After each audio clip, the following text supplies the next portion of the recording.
orang musyrik itu menahan, memenjarakan anaknya beliau, namanya Salim. Akhirnya bapaknya datang ke Rasulullah. Auf bin Malik itu ngadu kesusahan. Kata dia, wahai Rasul, musuh menawan anak saya. Akhirnya ibunya pun sama, kan kasihan juga. Apa harus saya perintah engkau? Kata Rasulullah, ittaqillah wasbir, takwa sama Allah dan bersabarlah. Dahlah, katakan, saya menyuruhmu sama istrimu perbanyak ucapan la haula wala quwata illa billahil aliyil azim. Maka keduanya pulang ke rumah. Kata Auf bin Malik ngomong ke istrinya, Rasulullah nyuruh saya ini dan kamu untuk memperbanyak la haula wala quwata illa billahil aliyil azim. Kata istrinya, ya oke lah, kita kerjakan perintah Nabi. Akhirnya hari-hari baca la haula, pagi siang malam la haula wala quwata sampai terus dibaca sampai akhirnya musuh yang menawan anaknya lupa, anaknya kan lolos kabur pergi, ya kan, menuju bapaknya, dan dia ternyata bawa kambing yang lain ke bandang, dari wong Jawa ke bandang, terbawa semua, ikut kambingnya siapa? Anaknya Auf bin Malik al-Asja'i. Akhirnya apa? Ikut 4.000 kambing punya musuh ke bawah sama Salim ke kota Madinah. Barulah, ya kan, Rasul menurunkan ayat ini, wa may yattaqillaha yaj'al lahu makhraja. Anaknya pernah sengsara, ditahan sama musuh, di penjara, tapi malah apa, pulang datang ke Madinah bawa 4.000 ekor kambing, diberi jalan rezeki yang tidak disangka-sangka.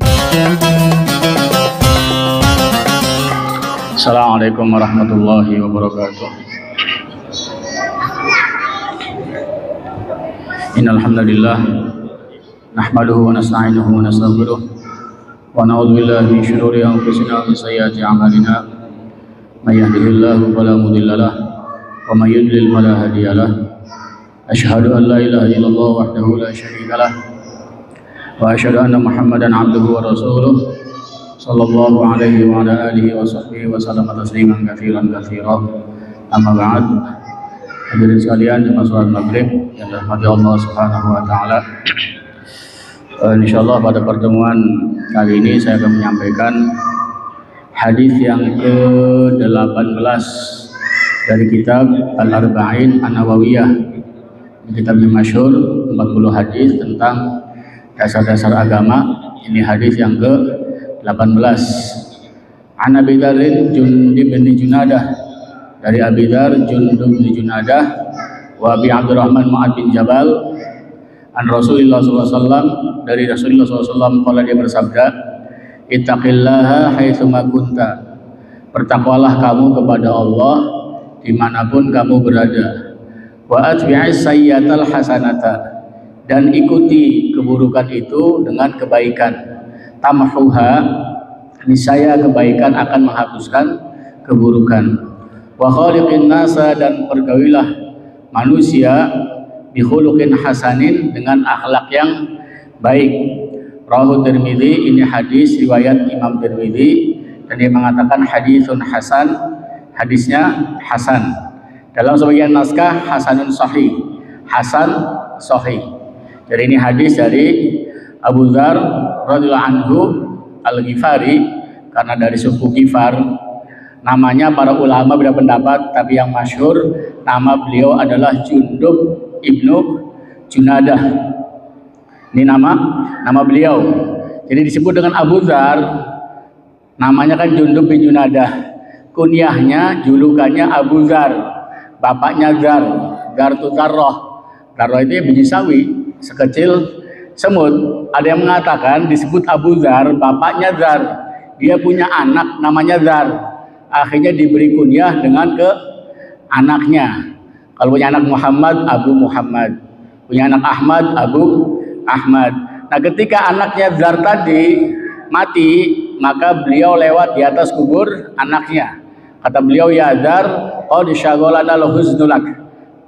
Kami telah disibukkan dengan apa? Kesedihan terhadapmu. Akhirnya karena dia ngomong ya Dzar, wahai Dzar anakku, disebut dengan Abu Dzar. Bapaknya Dzar, karena anaknya namanya Dzar. Ada yang mengatakan sebab pengkunyahan beliau dengan Abu Dzar itu, beliau pernah menimbang sebuah roti, lalu diletakkan di atasnya itu seekor semut kecil. ditutupi, ya kan, semutnya ditutupi di atas roti itu.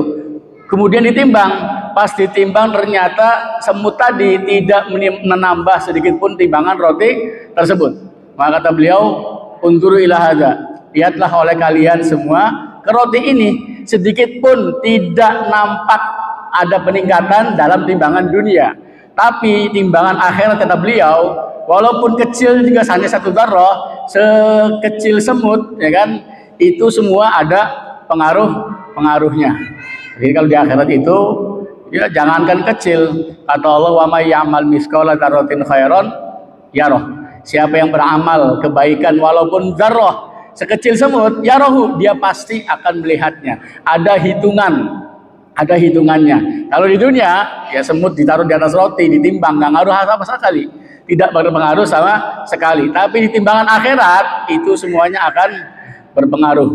Ini Abu Dzar, beliau termasuk orang-orang yang awal-awal masuk Islam. Bahkan dia mengatakan yang keempat. Sebetulnya yang keempat itu adalah saudaranya, sepupunya, namanya Amr ibnu Abasah. Beliau yang keempat yang masuk Islam. Ketika mendengar Rasul dakwah di Mekah, beliau nanya, ya Rasul, man ma'ak? Siapa orang yang bersama kamu, yang beriman bersama kamu? Kata Rasul, hurun wa abad. Ada satu orang merdeka, Abu Bakar, satu orang lagi budak. Satu orang budak, Zaid ibnu Harithah.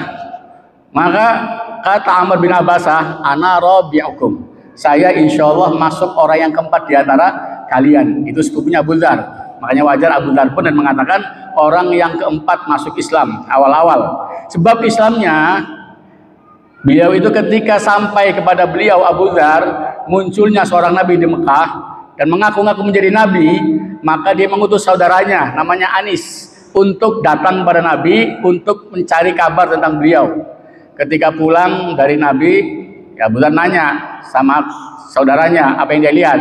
Kata saudaranya, saya melihat Nabi itu mengaku dia itu telah diutus oleh Allah Subhanahu wa Ta'ala, dan saya melihatnya dia menyuruh akhlak-akhlak yang baik. Dan kata Abu Dzar, apa yang dia katakan, apa yang manusia katakan tentang dia. Maka kata saudaranya, mereka mengatakan dia itu syair, penyair, kahin, dukun, sahir, tukang sihir. Kaumnya nggak nerima, semua nolak dakwanya Muhammad. Wallahi innahu lasadiq wa innahum lakadzibun. Demi Allah, kata saudaranya, beliau nabi itu benar, tetapi apa? Mereka saja kaumnya yang mendustakan. Ketika mendengar hal itu, langsung Abu Dzar datang pergi ke kota Mekah dan menemui laki-laki. Kata beliau, mana yang kalian sebut sobi itu, yang kata kalian murtad, keluar dari agama jahiliyah itu, ya kan? Akhirnya ketika begitu nanya tentang Muhammad, mereka marah, langsung dipukul, ya kan? Sampai Abu Dzar pun berdarah-darah sampai jatuh pingsan. Tatkala dia sadar, Abu Dzar itu, maka dia mendatangi air Zam-Zam dan minum dari airnya dan membasuh darah dengan air Zam-Zam. Bahkan beliau tinggal di Masjidil Haram selama 30 hari, 1 bulan, dan beliau gak punya makanan kecuali hanya air Zam-Zam. Jadi selama sebulan makannya air Zam-Zam. Betul kata Nabi, itu air Zam-Zam itu kata Nabi, ta'mun ta'im, makanan yang bisa mengenyangkan. Bukan saja tergantung orang yang niat meminumnya, bahkan air Zam-Zam bisa berfungsi sebagai makanan. Sebulan Abu Dzar minum air Zam-Zam saja, ya alhamdulillah bisa hidup, ya kan? Dan hanya minum air Zam-Zam, beliau mendapatkan apa? Kayak itu bukan, nggak kurus nggak apa. Akhirnya ketika tempat tawaf itu kosong, di Mekah kosong, pada suatu malam Nabi datang. Nabi mencium Hajar Aswad, tawaf di Baitullah, kemudian beliau pun sholat, dan Rasul mendatangi Abu Dzar. Maka Abu Dzar mengatakan kepada Rasul, assalamualaikum ya Rasulullah, salam atasmu ya Rasulullah. Kata Rasul, waalaikumsalam warahmatullah. Dan beliaulah yang pertama kali memberi penghormatan secara Islam kepada Rasulullah SAW. Yang awal kali mengucapkan assalamualaikum ya Rasul itu Abu Dzar radhiyallahu anhu. Maka dia mengatakan asyhadu an la ilaha illallah wa anna muhammadar rasulullah, langsung bersyahadat. Kata Rasul, siapa kamu? Saya ini orang dari Bani Ghifar, dari kaum Ghifar. Akhirnya dihabarkan dengan tinggalnya di Mekah selama 30 hari dan juga makannya ya air Zam-Zam saja. Akhirnya kata Rasul, sudah kamu pulang ke kaummu, beritahu mereka. Tapi Abu Dzar nggak mau. suruh pulang nggak mau. Dia bilang, demi yang jiwaku dalam genggamannya, saya akan berteriak terang-terangan dengan ini di hadapan mereka, di depan orang-orang kafir Quraisy ahli Mekah. Maka dia menyeru dengan suara yang tinggi di Masjidil Haram, demo sendirian demonya, asyhadu an la ilaha illallah wa asyhadu anna muhammadur rasulullah. Maka mereka semua yang di situ, mereka bangun, langsung mereka memukul siapa? Abu Dzar Al-Ghifari. Babak belur lah habis. Datang Abbas, paman Nabi, belum masuk Islam, masih kafir, melerai, jangan dipukuli, ini orang dari Bani Ghifar. Kata Abbas, wailakum, celaka kalian, alastum ta'lamuna annahu min Ghifar, tahukah kamu orang ini dari Bani Ghifar? Kenapa? Jalan perdagangan kalian ke negeri Syam itu lewat Ghifar. Kalau kamu nyakiti Ghifar itu kampungnya orang preman-preman. Kalau kamu lewat sana akan dibalas oleh kaumnya. Maka diselamatkan oleh Abbas daripada gangguan orang-orang Mekah. Tapi ternyata Abu Dzar ini punya keberanian. Besoknya diulang lagi seperti itu. Dia teriak lagi, asyhadu an la ilaha illallah wa asyhadu anna muhammadar rasulullah. Dipukul lagi. Abbas nolong lagi, ya lepas lagi gitu kan. Terus sampai dia pergi, ya kan, sehingga datang saudaranya Anis dan mengkabarkan kepada beliau, dan dia Anis pun masuk Islam. Saudaranya pun masuk Islam. Setelah masuk Islam, keduanya datang ke ibu mereka berdua. Alhamdulillah ibunya masuk Islam. Datang ke kaumnya Ghifar, alhamdulillah masuk Islam, baru sebagian. Jadi Rasul nanti ke Madinah, Rasul datang ke Madinah, maka sisanya Bani Ghifar itu yang dulu mantan preman, banyak perampok di situ, datang bawa rombongan. Sampai Rasul kaget, rombongan apa ini? Kayak musuh ingin menyerang. Ternyata wahai Rasul, ini suku dari Ghifar, dia datang ingin masuk Islam. Maka Rasul mengatakan, Ghifar ghafarallahu laha, ini Bani Ghifar, semoga Allah ampuni dosa orang suku Ghifar. Inilah kaumnya Abu Dzar radhiyallahu anhu. Jadi dia mah ngumpet setelah itu, masuk Islam Mekah, pulang ke kaumnya, lama dongol-dongol pas Nabi ke Madinah. Di awal-awal di Mekah dakwah, ya kan, nggak tahu sejarah Nabi, jadi kampung, tahu-tahu Rasul kita ke Madinah, baru datang ke Rasulullah Shallallahu Alaihi Wasallam. Dan Abu Dzar ini termasuk manusia yang paling zuhud. Dia berpendapat sesuatu yang lebih daripada kebutuhan manusia dalam sehari semalam, maka tidak boleh menyimpannya. Ini pendapat beliau, bukan berarti nggak boleh. Orang punya tabungan nyimpan boleh-boleh saja, gitu kan. Tapi beliau punya prinsip, menyimpan di atas kebutuhan sehari semalam tidak boleh. Makanya yang nggak suka sama beliau Muawiyah, emang Abu Dzar orangnya paling zuhud. Di zaman Utsman pun zuhud sekali, sering paling kritiki keluarga Utsman. Pada Muawiyah kan keluarga Utsman juga.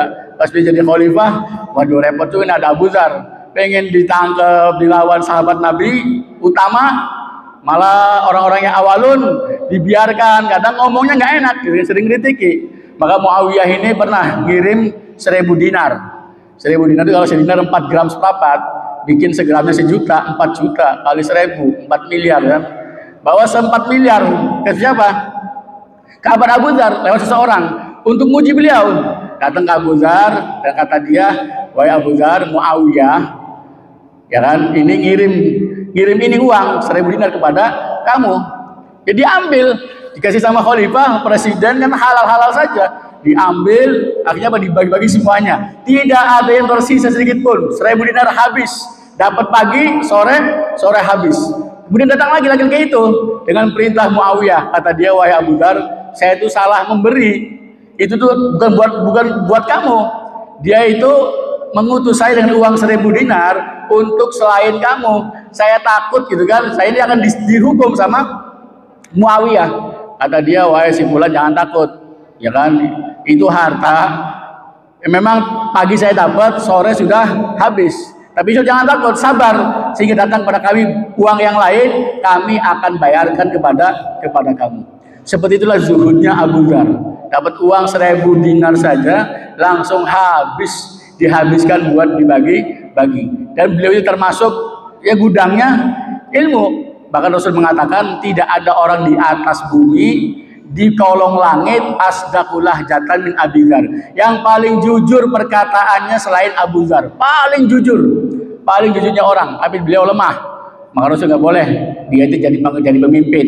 Jangan ngurus umat, ngurus 2 anak yatim saja, ngurus anak yatim dilarang sama Rasulullah Shallallahu Alaihi Wasallam. Karena beliau berdiri di atas Ka'bah, di sisi Ka'bah. Suatu ketika kata beliau, ya ayyuhan nas, saya manusia, saya ini Jundub Al-Ghifari. Mari kepada saudara kalian yang penyayang ini, ya kan?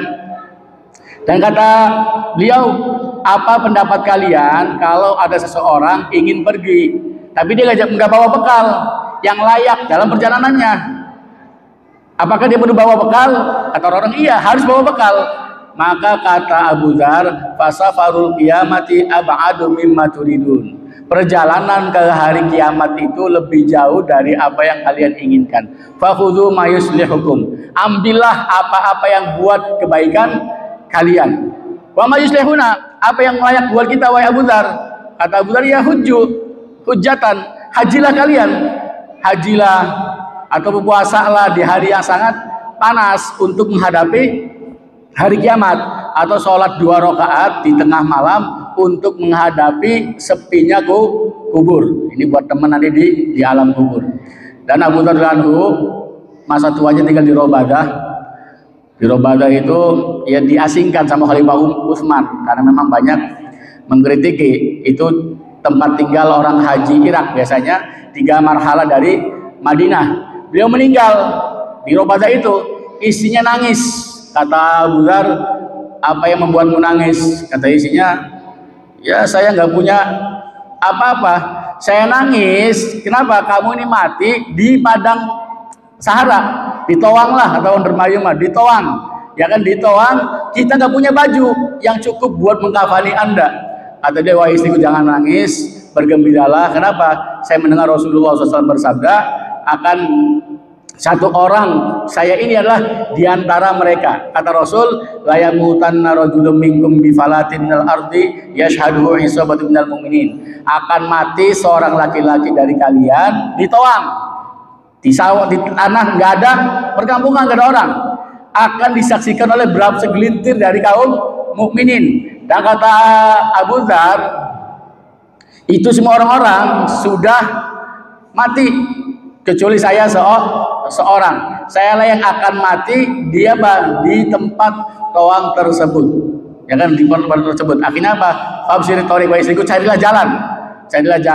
Akhirnya dibawa sama istrinya. Dan akhirnya dia pun sakit. Tiba-tiba tadi ada orang-orang sedang bawa tunggangan menuju ke situ. Maka saya mengisyaratkan kepada mereka, mereka pun datang. Dan saya kabarkan tentang keadaan Abu Dzar. Maka mereka masuk dan mengucapkan salam, dan Abu Dzar pun menyambut kedatangan mereka.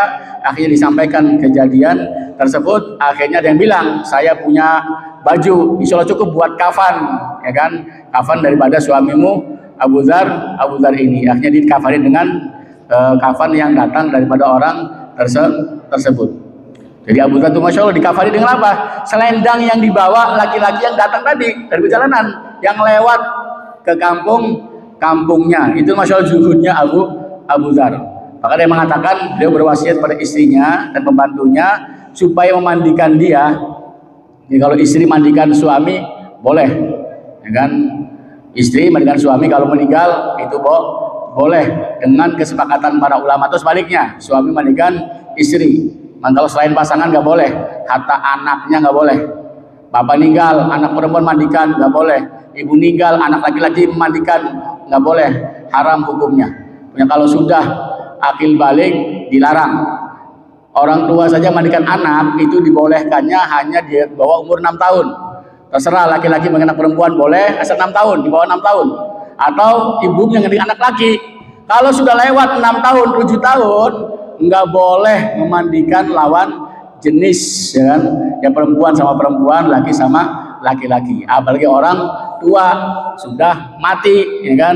Ibu dimandikan sama anak laki-laki, maka tidak boleh, harus sama anak perempuan. Kalau nggak ada, ya warga cari yang sejenis. Nggak ada juga, sudah ditayamumkan nggak usah dimandikan karena nggak ada yang satu jenis. Nah, beliau berwasiat pada istrinya untuk memandikannya, nggak masalah, memandikan, mengkafani kan istrinya, dan tolong ditaruh di apa, di ujung jalan. Dan yang awal kali rombongan datang itu apa? Ternyata orang Kufah. Itu Mas'ud dalam rombongan ya di bawah 10 orang gitu kan dari Al-Kufah mendapati ada mayat. Ternyata apa ini mayat Abu Dzar, maka diurus sama beliau. Sampai Ibnu Mas'ud mengatakan betullah sabda Rasulullah SAW, Abu Dzar itu asya wahidan wa mata wahidan wa bu'itsa wahidan. Hidup sendirian, mati pun sendirian, dibangkitkan pun sendirian. Beliau mati tahun 321 Hijriah. Meriwayatkan hadis 281 hadis. Ini Abu Dzar radhiyallahu anhu meriwayatkan 281 hadis. Ini hadis yang akan disampaikan, hadis yang ke-18 dari kitab Arba'in Nawawi, itu yang meriwayatkan Abu Dzar radhiyallahu anhu dan juga Abi Abdurrahman Mu'ad bin Jabal. Kalau Mu'ad bin Jabal masuk Islam umurnya masih 18 tahun. Jadi sahabat Nabi itu bayangkan masuk Islam masih muda. Umar masuk Islam umur 27 tahun. Mu'ad bin Jabal masuk Islam umur berapa? 18 tahun. Dan termasuk pembesarnya para sahabat, bahkan orang solehnya. Nabi pernah membonceng beliau di belakang Rasulullah SAW. Bahkan Rasul mutus beliau Mu'ad bin Jabal ke negeri Yaman dalam rombongan Muhajirin dan Ansor. Bahkan yang mengatakan diantaranya yasiru wala tu'asiru, mudahkan jangan persulit, beri kabar gembira jangan buat orang lari. Itu nasihat Rasul kepada Mu'ad ketika mau dikirim kemana? Ke Yaman. Dan juga diriwayatkan juga bahwasanya Nabi ketika ingin melepaskan kepergian beliau Mu'ad bin Jabal itu, Nabi mengatakan hafizakallah min bainadai, semoga Allah menjaga kamu dari hadapan kamu, dari belakang kamu, dari kanan kamu, dari kiri kamu, dari atas kamu dan dari bawah kamu, dan kamu semoga dijaga dari kejahatan manusia dan jin. Ini Mu'ad bin Jabal, di antara keutamaan beliau, ya kan, Nabi SAW pernah mengatakan kepada beliau, ya Mu'ad inni la uhibbuk, wahai Mu'ad, saya ini senang Anda. Kata Rasul, kata Mu'ad, wa ana uhibbuka ya Rasulullah, saya pun sama, senang kau ya Rasulullah.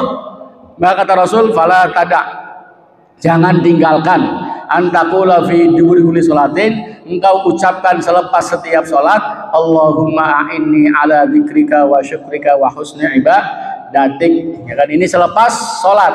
Terserah duburnya, kalau yang memahami sebelum salam, baca sebelum salam. Kalau yang memahami dubur boleh setelah salam, tidak mengapa dibaca zikir selepas salam, ya kan, setelah sholat selepas salam, Allahumma a'inni ala dzikrika wa syukrika wa husni ibadatik. Dan juga diriwayatkan Umar radhiyallahu anhu mengatakan itu para wanita lemah untuk melahirkan seperti Mu'ad. Kalau bukan karena Mu'ad, akan binasalah Umar bin Khattab. Kalau karena Mu'ad, celakalah Umar bin Khattab. Ini hebatnya Mu'ad. Mu'ad itu memang manusia yang paling pintar. Kata Rasul, a'lamun nasi bil halal wal haram Mu'ad bin Jabal. Manusia yang paling ngerti halal dan haram Mu'ad bin Jabal. Bahkan diriwayatkan dari Abi Muslim Al-Khawlani radhiyallahu anhu, dia pernah mendatangi Masjid Damaskus. Tiba-tiba ada halaqah majelis ilmu, adanya kuhul itu antara umur 30 lebih, ya kan, 40 lebih lah gitu, dari sahabat-sahabat Rasulullah SAW. Tiba-tiba ada pemuda, ya kan, yang masih muda, masya Allah, masih muda. Setiap kali mereka berselisih dalam sesuatu, maka dikembalikan kepada anak muda tersebut. Saya nanya teman duduk saya gitu, man hadza, siapa ini anak muda itu? Dibilang Mu'ad ibnu Jabal. Jadi masih muda, tempat rujukan pembesar sahabat nanya tentang masalah agama, halal dan haram. Juga riwayat dari Anas bin Malik radhiyallahu anhu bahwasanya Mu'ad itu masuk ke Rasulullah SAW. Kata Rasul, kaifa asbahta, hai Mu'ad, bagaimana kamu berpagi hari? Bilang asbahtu billahi mu'minan, saya pagi-pagi ini ya Allah Rasul beriman kepada Allah Subhanahu wa taala. Kata Rasul, wahai Mu'ad, setiap ucapan itu ada buktinya. Mana bukti ucapan kamu? Maka kata dia, Rasulullah, saya ini pagi-pagi hari, ya kan, illa dzanantu anila amsi, saya ini tidaklah berbagi hari kecuali saya ini menyangka tidak mungkin sampai sore hari.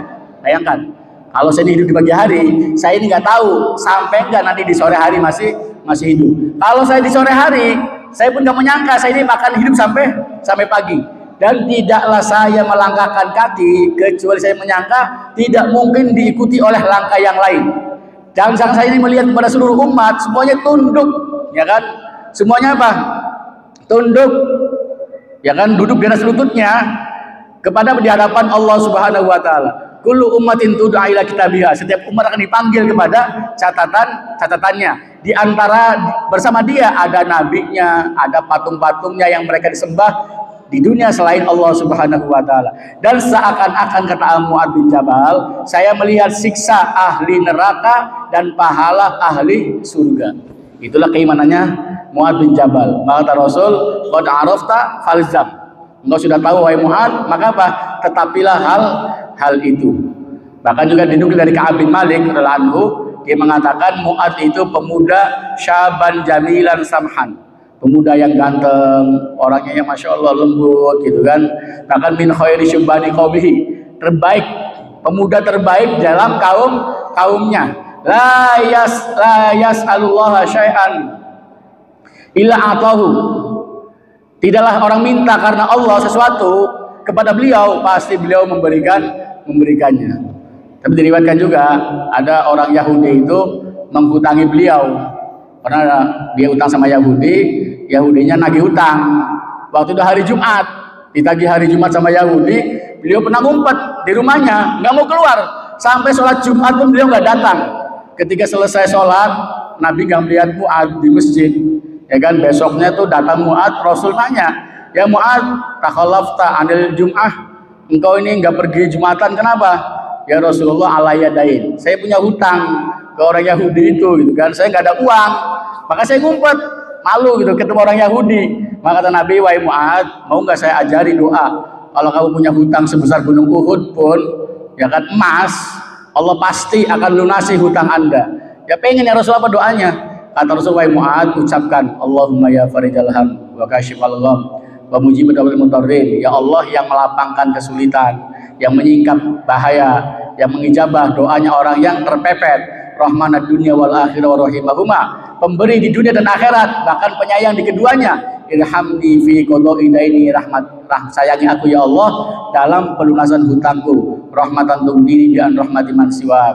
Maka Mu'adz mengatakan, fawadzabtu ala doa, saya langgenggang doanya, faqada'ani dzalika, maka Allah melunasi dariku hutang tersebut. Dan beliau memberikan hadis 157 hadis. Ini Mu'adz bin Jabal, 157 hadis, mati karena tahun, ya kan, tahun 18 Hijriah.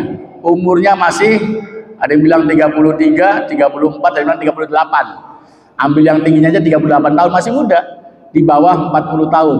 18 tahun masuk Islam, umur 38 meninggal dunia, cuman 20 tahun dalam agama Islam. Tapi apa? Jadi ulama besar.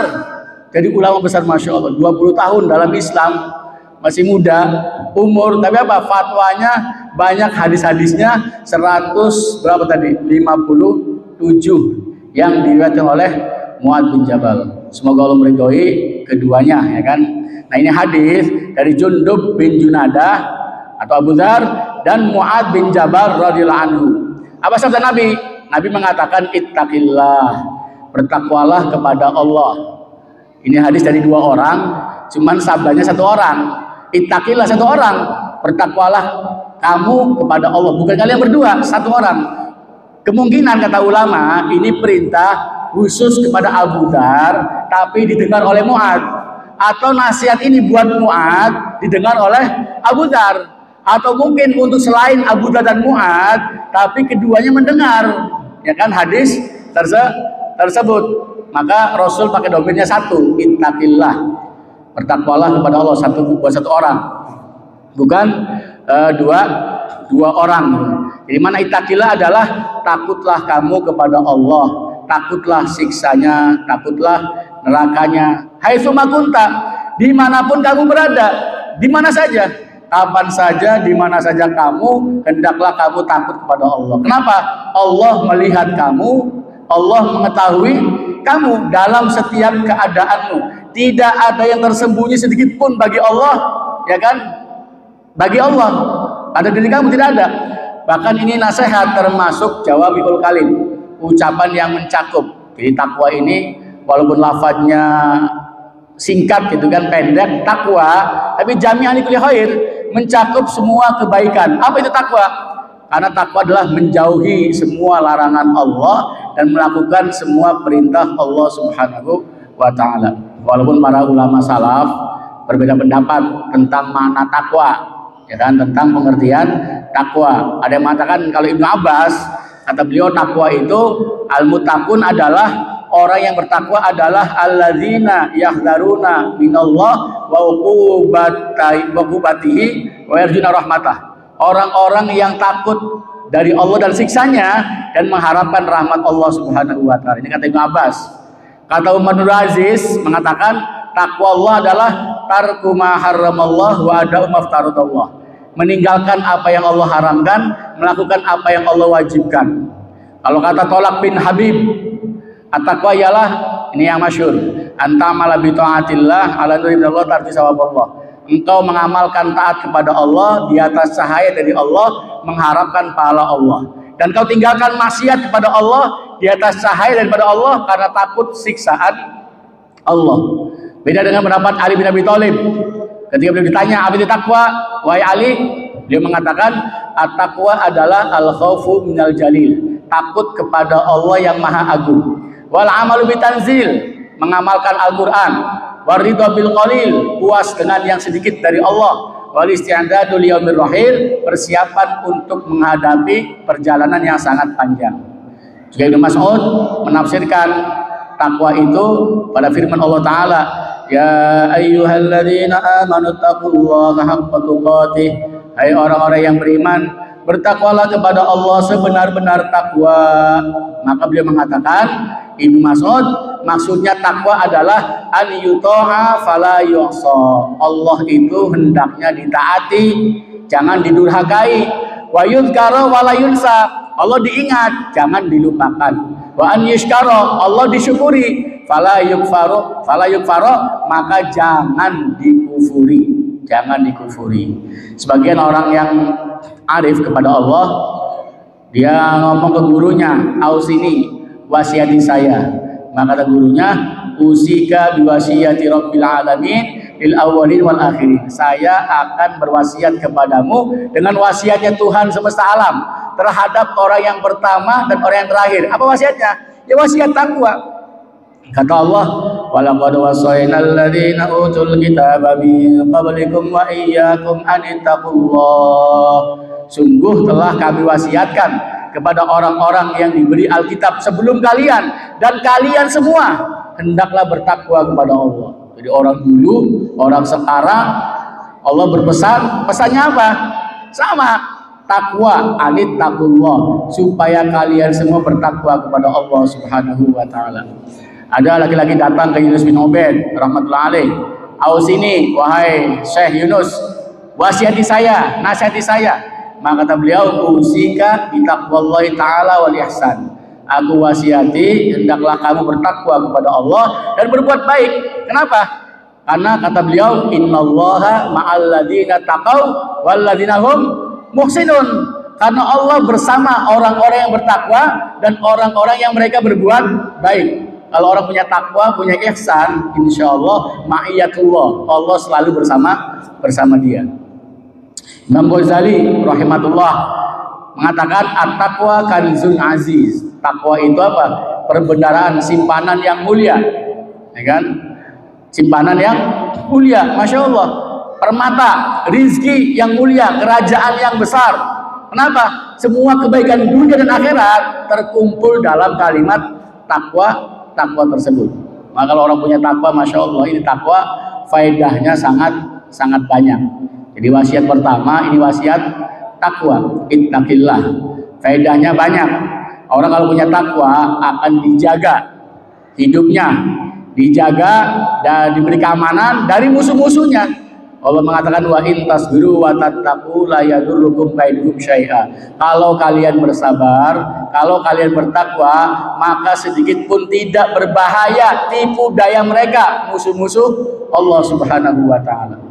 Dan kalau punya takwa, amal akan diperbaiki, dosa-dosa akan diampuni oleh Allah Subhanahu wa taala. Dan Allah mengatakan ittaqullaha wa qulu qawlan sadida yuslih lakum a'malakum wa yaghfir lakum dzunubakum. Bertakwalah kepada Allah dan ucapkanlah ucapan yang baik. Allah akan perbaiki amal-amal kalian, Allah akan ampuni semua dosa-dosa kalian. Dengan takwa juga akan dapat kecintaan Allah. Karena kata Allah, innallaha yuhibbul muttaqin. Allah suka sama orang-orang yang bertakwa. Makanya pas kan nama masjid Sabilul Muttaqin, jalannya orang-orang yang bertakwa. Yang memakmurkan masjid itulah yang bertakwa gitu kan. Dan dengan takwa juga akan dapat kemuliaan daripada Allah. Inna akramakum indallahi atqakum. Sesungguhnya yang paling mulia di antara kalian adalah orang yang bertakwa di antara kalian. Dan di antara yang lainnya faedahnya dapat kabar gembira ketika mati. Allah mengatakan alladzina amanu wa kanu yattaqun. Para wali adalah orang yang beriman dan mereka bertakwa.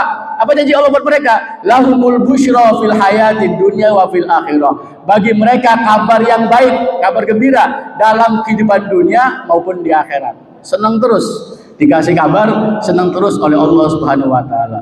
Dan yang paling penting orang bertakwa selamat dari neraka. Tsumma nunajjil ladzina taqau. Kemudian kami selamatkan orang-orang yang bertakwa. Dan terakhirnya orang bertakwa akan kekal di dalam surga. Kata Allah wasari'u ila magfiratin min rabbikum wa jannatin 'arduhas samawati wal ardh u'iddat lil muttaqin. Segeralah menuju ampunan Allah dan surga yang luasnya langit dan bumi yang disiapkan buat orang yang bertakwa. Ditambah orang bertakwa di dunia akan selamat dari kesulitan, rizkinya pun dimudahkan oleh Allah, rizki yang halal. Wa may yattaqillaha yaj'al lahu makhraja wa yarzuqhu min haitsu la yahtasib. Orang yang bertakwa kepada Allah akan Allah jadikan baginya jalan keluar dan dikasih rizki dari arah yang tidak disangka-sangka. Ini akan diberi kemudahan, jalan keluar. Dulu mungkin kerjanya haram, dikasih ke yang halal. Dulu sempit hidupnya akan diberi keluasan oleh Allah. Dulu jalannya jalan ke neraka akan dibimbing menuju jalan ke surga. Bahkan wa yarzuqhu min haitsu la yahtasib. Allah kasih rezeki yang tidak disangka-sangka, yang tidak disangka-sangka. Wallahu taala a'lam. Ini masih banyak di kitabnya ini kisah sebagian tentang masalah faedah takwa. Mungkin dicukupkan dulu sampai di sini. Insya Allah dilanjut karena wasiatnya ada 3 di hadis tadi. Bertakwalah kepada Allah. Yang kedua itu apa? Ikuti keburukan dengan kebaikan, ya kan? Yang ketiga apa? Bergaulah dengan manusia dengan akhlak yang baik. Ini kumpul semua agama dalam hadis ini. Yang pertama haknya Allah dengan takwa. Yang kedua haknya mukallaf kita. Orang yang beribadah harus apa? Harus berbuat kebaikan. Setiap berbuat dosa iringi dengan kebaikan. Dan yang ketiga hak yang berkaitan dengan manusia, ya kan? Jangan sampai bergaul dengan akhlak yang jelek, tapi dengan akhlak yang baik.